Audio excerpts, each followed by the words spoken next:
Question है आपका, मनुष्य में दोहरा परिसंचरण क्यों आवश्यक है?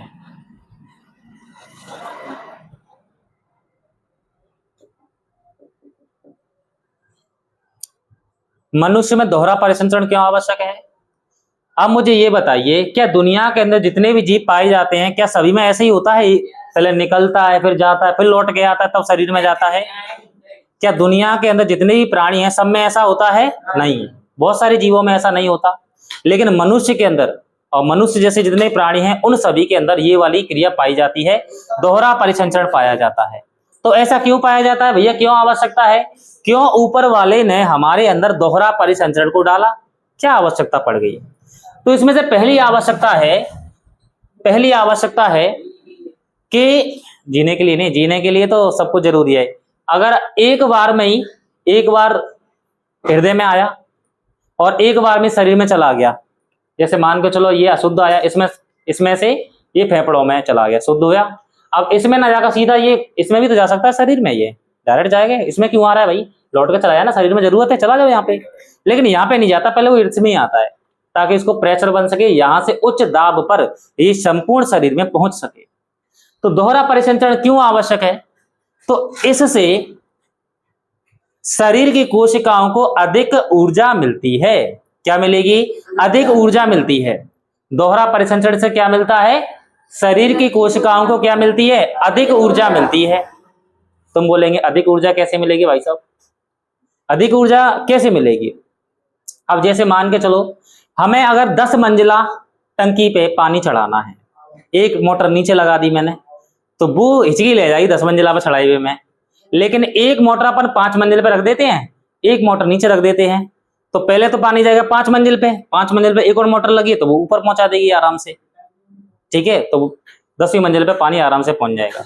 ये डबल मोटर की तरह काम करेगा। क्या कह, हमारे शरीर में लाखों अरबों खरबों कोशिकाएं होती हैं। अगर यहाँ पर निम्न दाब बनेगा, अगर दाब कम हो जाता है तो क्या बताओ, उस निम्न दाब की वजह से प्रत्येक कोशिका में खून पहुंच पाएगा? जब खून पहुंचेगा नहीं तो क्या उसको ऊर्जा मिलेगी?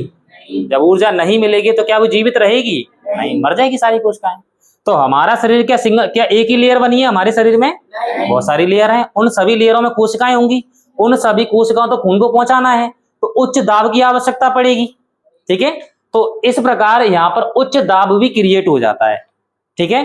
तो पहला तो ये हो जाएगा कि शरीर की कोशिकाओं को उच्च ऊर्जा की प्राप्ति होती है, पहला काम हो गया। दूसरा, और क्यों आवश्यकता है दोहरे परिसंचरण की? दोहरे परिसंचरण की इसलिए और भी आवश्यकता है क्योंकि इससे शुद्ध एवं अशुद्ध खून अलग अलग रहता है। शुद्ध एवं अशुद्ध, हमारे शरीर में हर वक्त शुद्ध खून है, हर वक्त अशुद्ध खून है। शुद्ध खून तो अशुद्ध होता रहता है और अशुद्ध खून शुद्ध होता रहता है। अब इसे हृदय के अंदर ही देख लो आप, इसमें 2 प्रकार के खून हैं। देख, तो एक तो CO2 वाला इसमें है, CO2 वाला इसमें आया, तो फिर इसमें O2 वाला आ गया। तो हर वक्त हमारे हृदय में 2 प्रकार के खून होते हैं, ये तो CO2 वाला, ये O2 वाला। अगर दोहरा परिसंचरण नहीं होगा तो ये जो रक्त है CO2 वाले और O2 वाले आपस में मिल जाएंगे। जब आपस में CO2 O2 खून मिल जाएंगे तो क्या इस खून से हमें ज्यादा ऊर्जा मिलेगी या नहीं मिलेगी?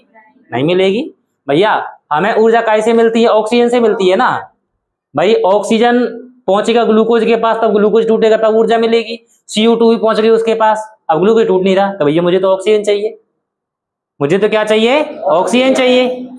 और आप लेके पहुंच गए CO2 को, तो क्या तोड़ेगा क्या वो? ग्लूकोज टूटेगा क्या? नहीं टूटेगा ना, ग्लूकोज नहीं टूटेगा। तो इससे तो दोहरे परिसंचरण नहीं होगा, तो इससे क्या होगा? CO2 और O2 वाले खून आपस में मिल जाएंगे, जिससे कोशिकाओं को अधिक ऊर्जा नहीं मिलेगी, ठीक है?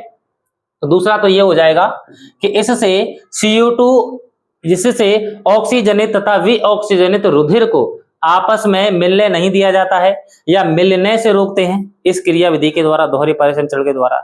तीसरा, इससे क्या होता है? इसके द्वारा उच्च रक्तदाब, हाई ब्लड प्रेशर उत्पन्न किया जाता है। उच्च रक्तदाब, तो आपने खुद देखा, यहाँ पर आया, यहाँ पर दाब पड़ा तो यहाँ पे चला गया, फिर यहाँ से यहाँ पे फिर दाब पड़ा, फिर दोबारा शरीर में चला गया। तो इसके द्वारा उच्च दाब उत्पन्न किया जाता है। किसके द्वारा? दोहरे परिसंचरण के द्वारा। किसके द्वारा? दोहरे परिसंचरण के द्वारा। तो नंबर 1 लिखो आप पहले।